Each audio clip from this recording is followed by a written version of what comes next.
Muchas bendiciones a todos, que la paz del Señor nos acompañe. Vamos a ponernos en presencia del Dios uno y trino, en el nombre del Padre, del Hijo, del Espíritu Santo. Pedimos, Espíritu Santo, que nos acompañe en esta lectura. Vamos a continuar con la lectura del Catecismo de la Iglesia Católica y, como siempre, empezamos con la lectura del Espíritu Santo, que para el día de hoy nos dice: donde no lo hago presente al Espíritu Santo, me siento yo el creador de las emociones y de las realidades. Entonces me fabrico un mundo personal donde el Espíritu Santo no puede entrar, como si fuera un sector solo mío, donde me creo libre. Pero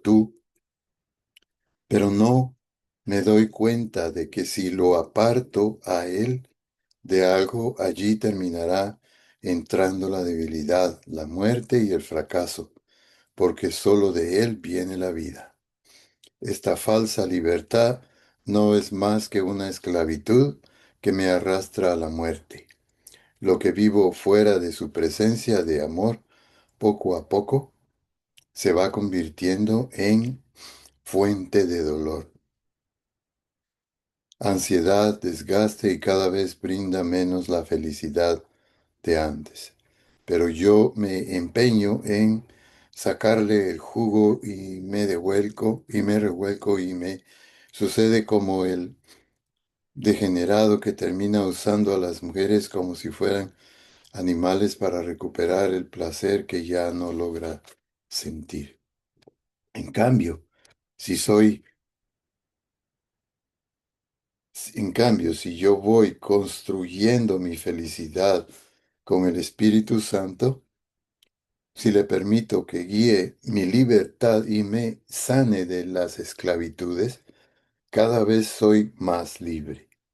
Cada vez puedo ser más dueño de mi vida, sin que me dominen las tristezas ocultas, las angustias sin sentido, los nerviosismos, los cansancios, las necesidades obsesivas, etcétera. Por eso te pedimos, Espíritu Santo, que te hagas presente en estas lecturas y que seas tú el que nos use como instrumentos para llevar esta sabiduría a todas las naciones. Empezamos, o más bien continuamos, entonces estamos viendo el quinto mandamiento: no matarás, y nos tocaría el numeral 2276, que nos habla de la eutanasia, y dice: aquellos cuya vida se encuentra disminuida o debilitada tienen derecho a un respeto especial. Las personas enfermas o disminuidas deben ser atendidas para que lleven una vida tan normal como sea posible. Cualesquiera que sean los motivos y los medios, la eutanasia directa consiste en poner fin a la vida de personas disminuidas, enfermas o moribundas. Es moralmente inaceptable. Por tanto, una acción o una omisión que de suyo o en la intención provoca la muerte para suprimir el dolor, constituye un homicidio gravemente contrario a la dignidad de la persona humana y al respeto del Dios vivo, su creador.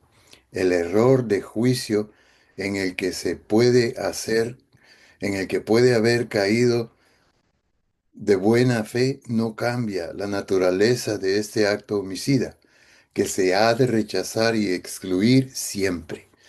La interrupción de tratamientos médicos onerosos, peligrosos, extraordinarios o desproporcionados a los resultados pueden ser legítima. Interrumpir estos tratamientos es rechazar el encarnizamiento terapéutico. Con esto no se pretende provocar la muerte, se acepta no poder impedirla. Las decisiones deben ser tomadas por el paciente, si para ello tiene competencia y capacidad, o, o si no por los que tienen los derechos legales, respetando siempre la voluntad razonable y los intereses legítimos del paciente. Aunque la muerte se considera inminente,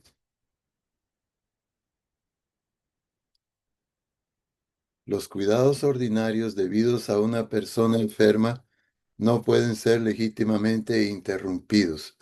El uso de analgésicos para aliviar los sufrimientos del moribundo, incluso con riesgo de abreviar sus días, puede ser moralmente conforme a la dignidad humana si la muerte no es pretendida, ni como fin ni como medio, sino solamente prevista y tolerada como inevitable.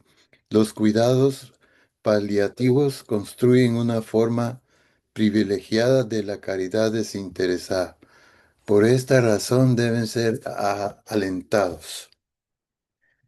Numeral 2280. El suicidio. Cada cual es responsable de su vida delante de Dios que se la ha dado.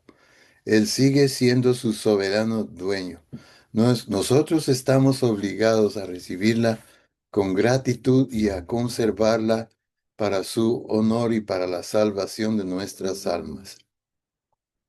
Somos administradores y no propietarios de la vida que Dios nos ha confiado. No disponemos de ella. El suicidio contradice la inclinación natural del ser humano a conservar y perpetuar su vida. Es gravemente contrario al justo amor de sí mismo. Ofende también al amor del prójimo, porque rompe injustamente los lazos de solidaridad con las sociedades familiar, nacional y humana con las cuales estamos obligados. El suicidio es contrario al amor del Dios vivo. Si se comete con intención de servir de ejemplo especialmente a los jóvenes, el suicidio adquiere además la gravedad del escándalo. La cooperación voluntaria al suicidio es contraria a la ley moral. Trastornos psíquicos graves, la angustia o el temor grave de la prueba, del sufrimiento o de la tortura pueden disminuir la responsabilidad del suicida.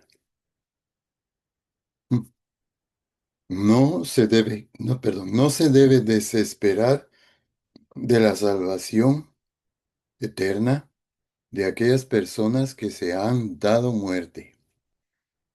Dios puede haberles facilitado por caminos que Él solo conoce la ocasión de un arrepentimiento salvador. La Iglesia ora por las personas que han atentado contra su vida. Inciso segundo, el respeto de la dignidad de las personas. El respeto del alma del prójimo, el escándalo. Numeral 2284. El escándalo es la actitud o el comportamiento que induce a otro a hacer el mal. El que escandaliza se convierte en tentador de su prójimo. Atenta contra la virtud y el derecho. Puede ocasionar a su hermano la muerte espiritual. El escándalo constituye una falta grave. Si por acción u omisión arrastra deliberadamente a otro a una falta grave. El escándalo adquiere una gravedad particular según la autoridad de quienes lo acusan, lo causan, o la debilidad de quienes lo padecen. Inspiró a nuestro Señor esta maldición. Al que escandalice a uno de estos pequeños que creen en mí, más le vale que le cuelguen al cuello una de esas piedras de molino que mueven los asnos y le hundan en el profundo del mar. Mateo 18:6, Primera de Corintios 8:10-13. El escándalo es grave cuando es causado por quienes por naturaleza o por función están obligados a enseñar y educar a otros. Jesús, en efecto, lo reprocha a los escribas y fariseos, los compara a todos, los compara a lobos disfrazados de corderos. Mateo 7:15. El escándalo puede ser provocado por la ley o por las instituciones, por la moda o por la opinión. Así, se hacen culpables de escándalo quienes instituyen leyes o estructuras sociales que llevan a la degeneración de las costumbres y a la corrupción de la vida religiosa o a la imposible o a condiciones, perdón, sociales que voluntaria o involuntariamente hacen ardua y prácticamente imposible una conducta cristiana conforme a los mandamientos. Esto fue un discurso del Papa Pío XII el 1 de junio de 1941.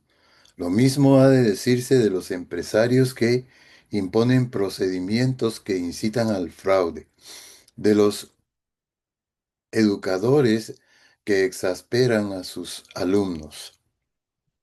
Efesios 6:4, Colosenses 3:21.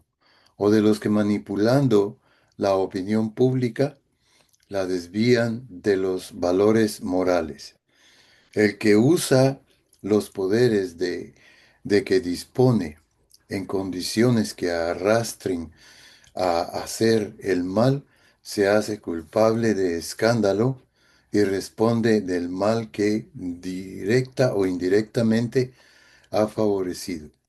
Es imposible que no vengan escándalos, pero hay de aquel por quien vienen. Lucas 17:1. El respeto de la salud. La vida y la salud física son bienes preciosos, confiados por Dios. Deben cuidar de ellos racionalmente teniendo en cuenta las necesidades de los demás y el bien común. El cuidado de la salud de los ciudadanos requiere la ayuda de la sociedad para lograr las condiciones de existencia que permiten crear y llegar a la madurez. Alimento, vestido, vivienda, cuidados de salud, enseñanza básica, empleo y asistencia social. La moral exige el respeto de la vida corporal, pero no hace de ella un valor absoluto. Se opone a una concepción neopagana que tiende a promover el culto del cuerpo y sacrificar todo a él, a idolatrar la perfección física y el éxito deportivo. Semejante concepción por la selección que opera entre los fuertes y los débiles puede conducir a la perversión de las relaciones humanas. La virtud de la templanza conduce a evitar toda clase de excesos, el abuso de la comida, del alcohol, del tabaco y de las medicinas. Quienes en estado de embriaguez o por afición inmoderada de velocidad ponen en riesgo la seguridad de los demás y la suya propia en las carreteras, en el mar o en el aire, se hacen gravemente culpables. El uso de la droga inflige muy graves daños a la salud y a la vida humana. Fuera de los casos en que se recurre a ello por precisiones estrictamente terapéuticas, es una falta grave. La producción clandestina y el tráfico de drogas son prácticas escandalosas, constituyen una cooperación directa porque incitan a ellas a prácticas gravemente contrarias a la ley moral. El respeto de la persona y la investigación científica. Los experimentos científicos, médicos, psicológicos en personas o grupos humanos pueden contribuir a la curación de los enfermos y al progreso de la salud pública. Tanto la investigación científica de base como la investigación aplicada constituyen una expresión significativa del dominio del hombre sobre la creación. La ciencia y la técnica son recursos preciosos cuando son puestos al servicio del hombre y promueven su desarrollo integral en beneficio de todos. Sin embargo, por sí solas, no pueden indicar el sentido de la existencia y del progreso humano. La ciencia y la técnica están ordenadas al hombre que les ha dado origen y crecimiento. Tienen, por tanto, en la persona en sus valores morales el sentido de su finalidad y la conciencia de sus límites. Es ilusorio reivindicar la neutralidad moral de la investigación científica y de sus aplicaciones. Por otra parte, los criterios de orientación no pueden ser deducidos ni de la simple eficacia técnica, ni de la utilidad que puede resultar de ella, perdón, que puede resultar de ella para unos con detrimento de otros, y menos aún de las ideologías dominantes. La ciencia y la técnica requieren por su significación intrínseca el respeto incondicionado de los criterios fundamentales de la moralidad. Deben estar al servicio de la persona humana, de sus derechos inalienables, de su bien verdadero e integral, conforme al designio y a la voluntad de Dios. Las investigaciones o experimentos en el ser humano no pueden legitimar actos que en sí mismos son contrarios a la dignidad de las personas y a la ley moral. El eventual consentimiento de los sujetos no justifica tales actos. La experimentación en el ser humano no es moralmente legítima si hace correr riesgos desproporcionados o variables a la vida o a la integridad física o psíquica del sujeto. La experimentación en seres humanos no es conforme a la dignidad de la persona si por añadidura se hace sin el consentimiento consciente del sujeto o de quienes tienen derecho sobre él. El trasplante de órganos no es moralmente aceptable si el donante o sus representantes no han dado su consentimiento consciente. El trasplante de órganos es conforme a la ley moral y puede ser meritorio si los peligros y riesgos físicos o psíquicos sobrevenidos al donante son proporcionados al bien que se busca en el destinatario. Es moralmente inadmisible provocar directamente para el ser humano bien la mutilación que le deja inválido o bien su muerte, aunque sea, aunque sea para retardar el fallecimiento de otras. Numeral 2297. El respeto de la integridad corporal. Los secuestros y el tomar rehenes hacen que impere el terror y mediante la amenaza ejerzan intolerables presiones sobre las víctimas. Son moralmente ilegítimos. El terrorismo que amenaza, hiere y mata sin discriminación es gravemente contrario a la justicia y a la caridad.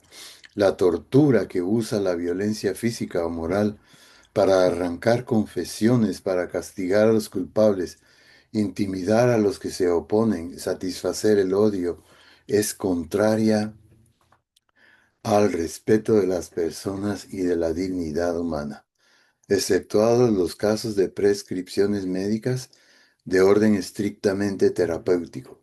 Las amputaciones, mutilaciones o esterilizaciones directamente voluntarias de personas inocentes son contrarias a la ley moral.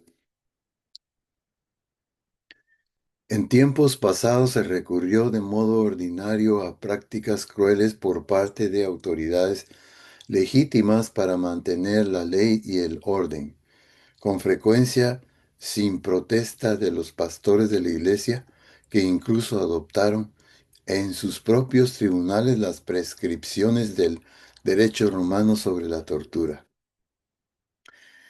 Junto a estos hechos lamentables, la Iglesia ha enseñado siempre el deber de clemencia y misericordia. Prohibió a los clérigos derramar sangre. En tiempos recientes se ha hecho evidente que estas prácticas crueles no eran ni necesarias para el orden público ni conformes a los derechos legítimos de la persona humana. Al contrario, estas prácticas conducen a las peores degradaciones. Es preciso esforzarse por su abolición y orar por las víctimas y sus verdugos. Nos vamos a quedar por aquí el día de hoy y pidiendo, como siempre, pues, que el Espíritu Santo nos ilumine, nos guíe, eh, nos lleve, que nos ablande el corazón para que podamos descubrir por nosotros libremente cuál es el camino que lleva a la salvación. Porque a manos hay un camino. Que la paz del Señor esté con todos. Amén.